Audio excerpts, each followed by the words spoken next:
Oh boy, we didn't start the intro music. Let's try that again.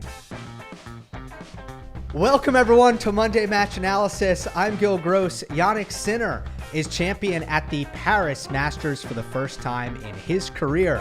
His win streak on indoor hard courts extended to 26 matches in a row with a 6-4, 7-6 win over fellow indoor hard court stalwart Felix Auger-Aliassime. And the race to Turin for Felix will continue into next week with the pair of 250s. But we'll be focused in on the Paris final on this week's episode of Monday Match Analysis, looking to deliver you the most in-depth breakdown of that match available on the internet. We will also talk at the end about Sinner as he goes into the year-end championship and the whole number one breakdown between him and Alcaraz. I've got some points I want to make on that front. This felt like a week, and I don't think I'll be the only person who leaves this week feeling this way. We've had a couple, but this was another where you're like, gee, the gap is pretty large. Like, folks are pretty far away. If Jannik Sinner comes in looking physically vulnerable at the start of the week, coming off of a full week of tennis, winning the title in Vienna. But his first three matches, first four games, even against Shelton in the quarterfinals, it's like, this is not going to be easy for Jannik. And on paper, it was easy for Jannik. That's the thing. Didn't drop a set all week. It's been a long time since that's been done. You have to go back to Indian Wells 2023, Alcaraz's title there, since a player won a Masters 1000 without dropping a set. And you can't really say the draw broke down. Sinner played 3 top 10 players. Zverev was dead on his feet in the semifinal, yeah. But he still played 3 top 10 players, and his serve was broken once in those 3 matches. Zverev and Auger-Aliassime never got to break point against Jannik Sinner. And Auger-Aliassime, look, I didn't think Shelton performed all that well either. I thought Felix played as best as he can play. And I thought it was a high-quality final. And FAA on an indoor hard court, borderline top 5. Leads the tour in indoor wins this decade. 7 of his 8 titles have come indoors. This year, his win rate indoors is 81%. Falls to 62% outdoors. So, this is obviously where FAA is at his best. But more generally, there are some things that if you're Jannik Sinner or a Jannik Sinner fan, you've got to be really happy about right now. Let's start with the first serve percentage. Clearly an item that he would have been disappointed with coming out of the U.S. Open final against Carlos Alcaraz. So what's happened since then? What's happened is a statistically significant improvement, an unmistakable and rather drastic improvement in Jannik Sinner's first serve percentage. From the start of the year through the end of the U.S. Open, it sat at 59.9%, which is a below average number. Actually, let me get the tour average first serve percentage, because that will contextualize these numbers for us. So let me get that. And it will take me a moment here using the Courtside Advantage platform. All right, tour average is 63%. So Sinner was sitting at 59.9, essentially 60% from the start of the year through the U.S. Open, below average. Since the U.S. Open, in a sample size of 17 matches, he is at 67%. He has climbed far above tour average. Average speed is the same. I checked. Accuracy is the same. I checked that as well. And if you really want to know, he's actually 0.002 meters more accurate over that span of time. So quite simply, he's not making any sacrifices in terms of taking away the risk. He's just serving more accurately. Now, it should certainly be mentioned that a portion of those 17 matches, I think 10 or 11 of them have been indoors. And it is easier to serve a good percentage indoors. That should be said. There's no doubt about it. But does it account for 7 percentage points? Does that fact alone mean you should wave away such a significant change? I don't think so. I think it should be mentioned, but I don't think it should discount the entire thing. And what I would love to know, and I'm just going to pose this question, I don't have an answer. Now, how much of it for Sinner is mindset versus technical work? There's definitely been some technical work. I pointed out after the Six Kings slam that the elbow position is a little bit deeper, the shoulder turn is a little bit further, and that Simone Vagnozzi said that the rhythm has been tinkered with. I put it side by side. I couldn't detect a difference in rhythm. That doesn't mean it doesn't exist. It just means, if anything, it's subtle. But could it also be just an extra focus, emphasis for Jannik, whether it be spending more time in training or legitimately in the matches, just keeping it more top of mind, that he wanted to make a higher percentage of first serves? I think at that level, if you have a player who just wants to accomplish something like that, just wanting to do it sometimes could make a difference, in my opinion. The other thing I think you've got to be really happy about is the forehand drop shot. This is not a new shot for Jannik Sinner. He's been using it since 2023. I remember when he first started to introduce it in 2023. I don't think the usage of his forehand drop shot has changed significantly either. It's still something that he uses sparingly, but what it did seem like, at least this week, is the execution of it was far more consistent. When he hit it, it was money. 3 for 3 in this final against Felix. And the biggest thing to me is when he used it. 2-3, 30-all in the second set. When Sinner had been cruising through most of his service games, was not used to playing a ton of points under pressure, and was going pretty well, was faring pretty well in general. And suddenly it's 30-all, 2-3. The set might get away from you here. This is a big point. And he blasts a couple of forehands to push Felix back, and then ultimately finish with a forehand drop shot that was also angled off nicely on a cross court. That's big point trust. And to me, that means a whole lot more than Sinner up 40 love, throwing it in, right? He's up 40 love or down love 40 and he throws it in, or any sort of low leverage point in the match. Maybe he's up a break in a return game. That doesn't mean much to me. Like, of course, at that point, he's going to play around with stuff. It just doesn't mean that there is a full level of confidence and trust in a shot. When you pull it out on your serve at 30-all, when the set is on serve, that's meaningful. All right. That was some more general stuff. Let's zoom in a bit more on the match. It was a shaky start for Felix. Committed 3 unforced errors in the opening game. But I did love the 30-all point from Sinner in this game. He hit a forehand return deep down the line that made Felix hit a first ball backhand. Sinner then could step into the next ball, approached FAA's backhand, didn't take a ton of risk on the approach, didn't need to. Auger-Aliassime netted a backhand pass, which was makeable, but it's just not a position that FAA loves to be in. For the rest of the set,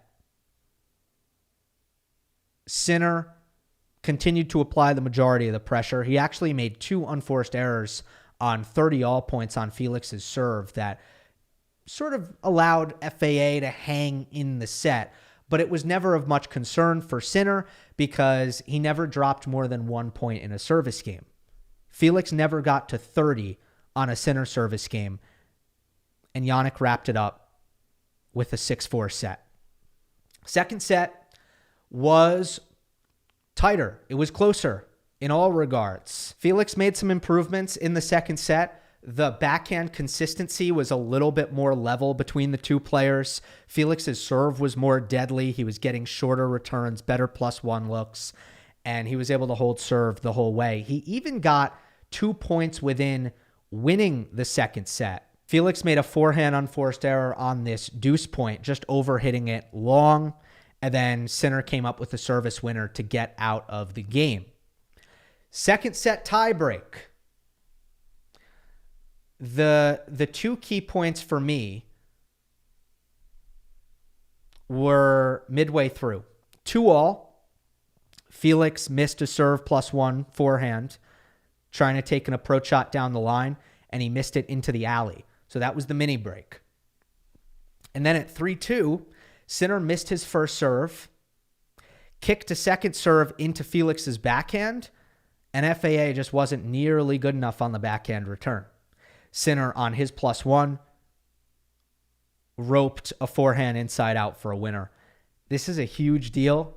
We'll talk about this a bit, but that backhand return needed to be better. There were 2 neutral rallies in the tiebreak. Both were backhand to backhand.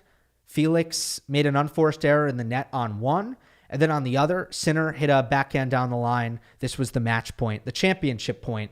Absolute beauty, sweetly struck, backhand down the line to close out the match. So I always think it's worth mentioning because this is obviously a matchup where there's going to be a lot of bang points, a lot of 1 through 4. Whenever there's sort of a neutral exchange, particularly in the tiebreak, that's where things figure to be a little bit more 50-50. But as we'll discuss, in reality, Sinner is so good at actually winning out of those positions. Mistake-free tiebreak from Sinner. 0 errors from him. 0 mistakes.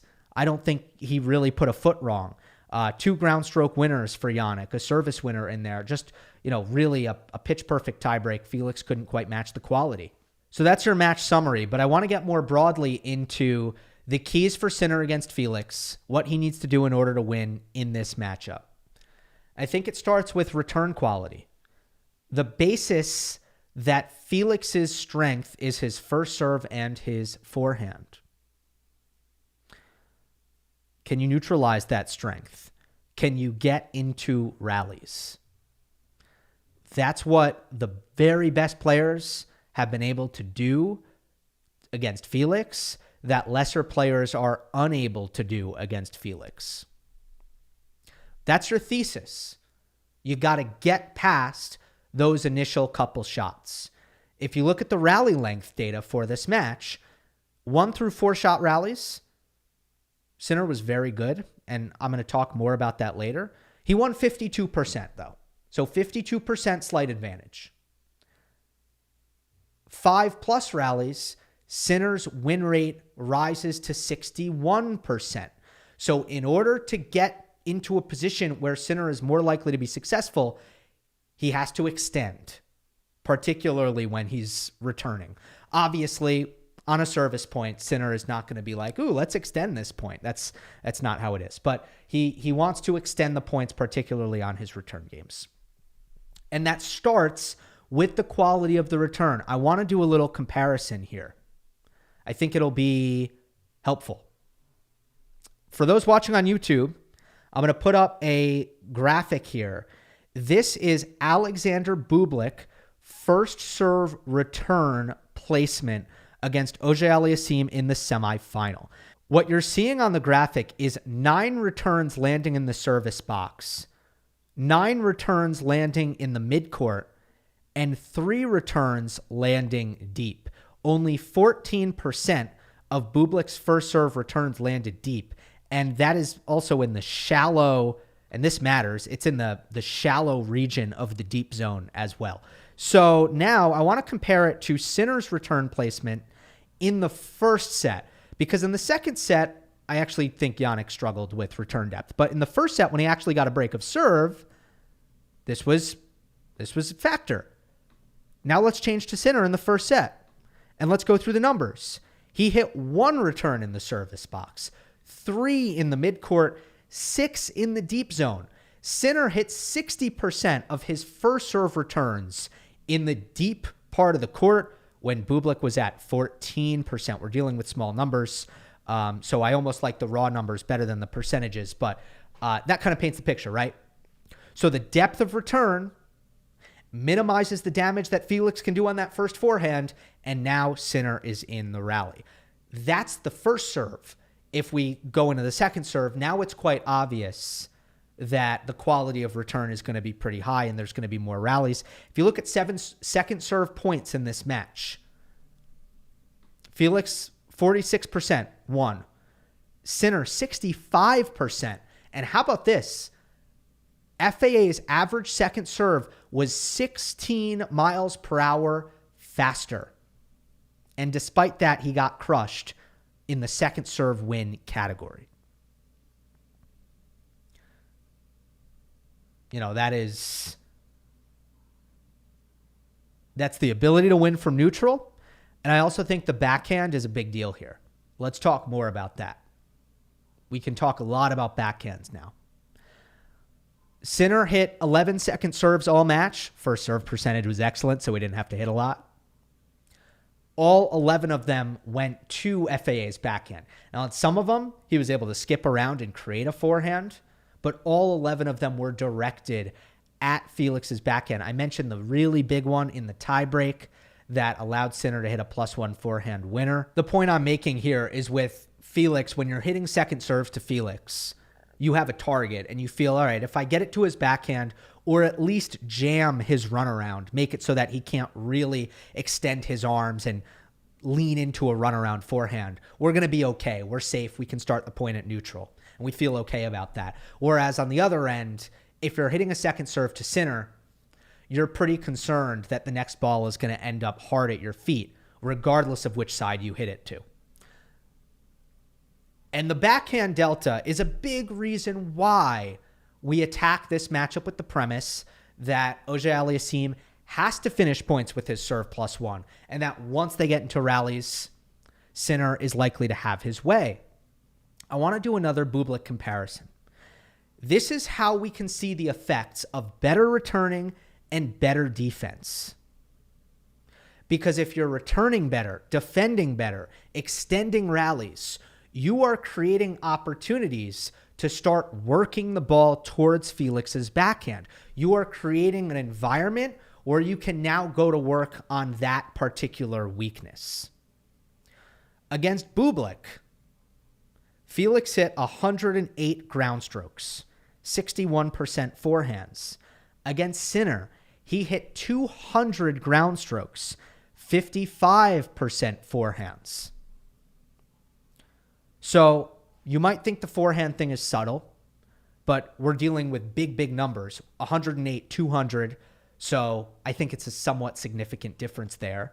Obviously, Bublik, just like Sinner, he wants Felix to hit backhands as well. It's just a matter of who is skillful enough to do it, to get it there. And look, part of it is also Bublik might play quicker points on serve because he's got a bigger serve than Sinner. But just look at the difference there. I think it's interesting. 108 ground strokes versus 200 in a match that was exactly the same amount of games. It just goes to show you how much more Felix is having to play in rally behind the baseline. And the backhand and backhand went as expected. It went as expected. When Felix hit a backhand cross court in a rally, his chance of winning that point was 39%. Data on courtside advantage, brought to you by Tennis Viz, powered by TDI. Basically, anytime Felix hits a backhand cross court, now we're tracking the outcome of that point and seeing who wins. And that number was 39%. When Sinner hit a backhand cross court, his win rate was 52%. Now, it's typical for players to have lower win percentages when they're hitting backhands cross court. It usually means, it often means that they're not in an advantageous position. But you can see Sinner maintains that positive and Felix goes down to the negative in that situation. Average speed. Sinner hit his average backhand speed 78 miles per hour. That's absolutely absurd. It's unbelievable how quick that is. And FAA was actually way above his regular average at 71 miles per hour. He's still way behind Jannik. Now, again, both those numbers are really high, but I've got a couple points to make here. What does that actually mean? I don't want to get too data heavy because at the end of the day, we're looking at what does this actually mean? How does this affect the play? Well, when they're going backhands cross court, when they're exchanging in that pattern, you can really look at it as a battle of who's going to get the first chance to hit a forehand inside in. It's basically what it is. Now, sometimes for Sinner especially, it doesn't get there, and it's I'll just step in and hit a backhand down the line. Although I didn't see it a ton in the match. Obviously, on the championship point, that was one of them. It's more so who's going to get an opportunity to hit a forehand inside in, or maybe a hard forehand inside out sharp angle to sort of up the ante in the point. If one guy is averaging 6 miles per hour quicker than the other guy on the backhand, that is runaround time. More than anything, that is runaround time. And if you look at average depth, it's going to be a similar story. Sinner's going to have an advantage there. That's the other thing I want to mention with Felix's backhand. It's much improved. I gave it some flowers after he beat Vachereau in my post-match analysis. I said, man, ever since the U.S. Open, it just feels like Felix is not missing his backhand that often. And that's a shot that we don't need it to be spectacular in order for Felix to win. It's not necessary. What he needs is for it to hang in, stay stable and solid, and occasionally set up the forehand, put the forehand in good positions. The problem with that is I think even in this improved version of Felix's backhand, which doesn't miss very often, which I think against 98% of opponents is just like, oh, that's good enough. Great. Okay, now you're playing Jannik Sinner. How can it be better? How can he actually get to a point where he's not losing, a vast majority of the baseline exchanges? And by the way, the exact number on baseline points won in this match was Sinner won 63%. 45 to 26 baseline points won. So how can Felix get to a point where he's doing better in that category, particularly with improved backhand play? I think Felix's backhand ends up short pretty often, and it doesn't really stay low. When Daniil Medvedev hits a backhand short in the court, it actually has some effectiveness to it. Like it usually just still isn't comfortable to attack. The only time a backhand like Medvedev is going to be comfortable to attack is when he actually, puts a little more air under it than he would like. But when Felix's backhand lands short, it's actually a spinnier backhand hit with more shape. It becomes a very comfortable ball to attack. The height is ideal for Jannik Sinner to step in and flatten out with a forehand inside in, inside out, or maybe a backhand down the line. Felix's backhand lands inside the service box at a clip of 29%. Tour average is 18%. In this match, he only hit 19% of his backhands in the deep zone. Tour average is 31%. And the nature of the ball makes it so that when it's short, it is punishable. It also, he doesn't really hit through the middle. So usually he's opening up angles as well. Sometimes that's okay because, he's getting enough width to avoid Sinner's forehand. And in that respect, it can be a good thing. But on the negative side, it's nice to be able to trust a shot. If you watch Medvedev, Djokovic, Sinner hit backhands, they're not afraid to take it right up the middle because they believe in their quality. They believe in their speed, their depth, and ultimately like their general weight of shot, where they know that they can go middle and be unattackable. And almost all of Felix's backhands, he's hooking them cross court. And once again, I think when it's short, it's almost even worse because you're opening up angles. It's slow. It bounces at a nice height. That's kind of where the problems emerge. But I want to say again, I'm being harsh here because Felix has gotten very consistent on his backhand, meaning he's keeping the errors down. And against most players, that's going to help him win. Now we're just going to level 2. How can you beat Jannik Sinner? All right. I do want to point out, I've spent all this time talking about how can Sinner get Felix into the rallies and attack the backhand and get him out of the comfort zone. It should be noted that Sinner also matched Felix in his own game. Like, Jannik did what Felix does well, just as well, if not better than Felix. And I'm talking about the serve +1. Sinner's +1 forehand was amazing in this final. And once again, I've got some cool data to share that will paint a great picture. When Sinner made his first serve and then hit a first ball forehand, when that was the scenario, he won 18 out of 20 points. His +1 forehand, again behind his first serve, was a 9.9 quality on Tennis Insights, averaging 85 miles per hour. When Felix, this is also his bread and butter, when Felix made a first serve and got a forehand, he won 18 out of 26 points. Reminder, Sinner was 18 out of 20. So Felix was 18 out of 26. What creates that disparity? More +1 misses for Felix. Remember, there was one in the second set tiebreak. Some of Sinner's returns are coming harder and deeper. They're more difficult for Felix to attack. And even when Felix executes, Sinner is a more dynamic defender, especially on the backhand. So maybe he was able to turn 1 or 2 points around from desperate positions, even after Felix executed a good serve +1. So I wanted to mention that. It's kind of all I have on the match. I do want to just throw this in here. Just pop it in. I thought that Felix was a 10 out of 10 on attitude. Like, looking for any chance to get vocal and positive, keeping his energy level high.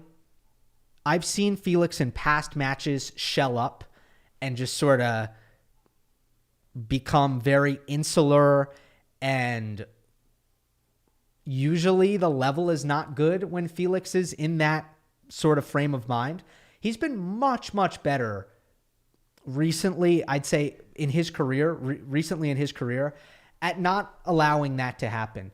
You know, to be confident in his body language, in his presentation on the court, in his vocality on the court. And it's easy when you're playing Sinner to, I don't know, maybe just fall into resignation. Even Ben Shelton kind of seemed like he did that in the quarterfinal. I don't know if, I don't know why that was, but I just felt he didn't have his regular energy.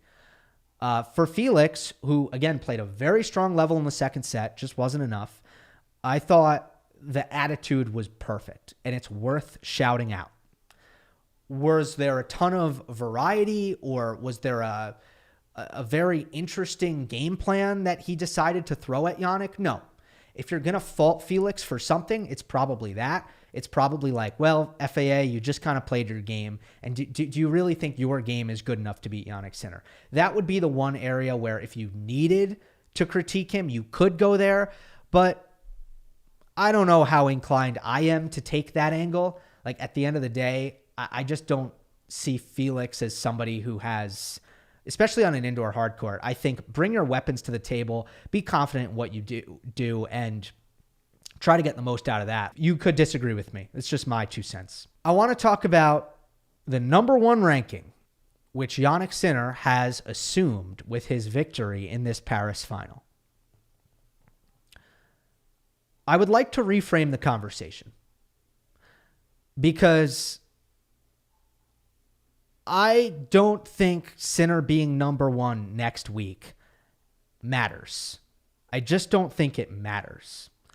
What matters is that Sinner has kept himself alive in the race for year-end number 1, which historically is incredibly significant, something that we count, something that we measure up at the end of careers, and also, I think on a more like right now basis, this is something other than majors, aside from major titles. Sinner and Alcaraz are competing for this thing year after year after year. This is a prize that they are both going for every year. It's a part of any great rivalry at the top of the sport, trying to finish number one. I mean, you see it on the women's side with Sabalenka and Swiatek. They want to finish number one. Okay, so I'm a big year-end number one guy. I understand that weeks at number one are ultimately counted, and Djokovic has the record. And yes, in the long run, we could get to a point where weeks at number one is significant for the record books. But that is so far out, and there's no guarantee that that is ever going to matter. What is definitely going to matter is who finishes number one.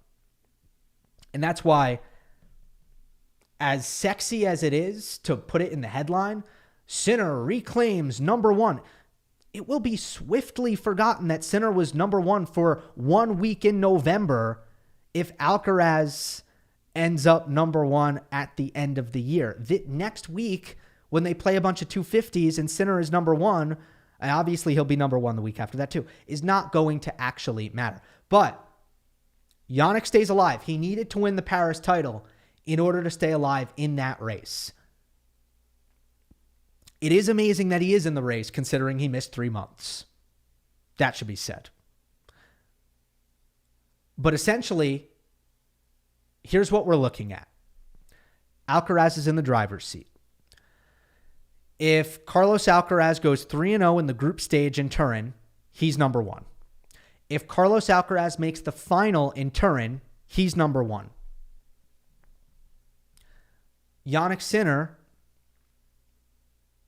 needs to win Turin, or Alcaraz is number one.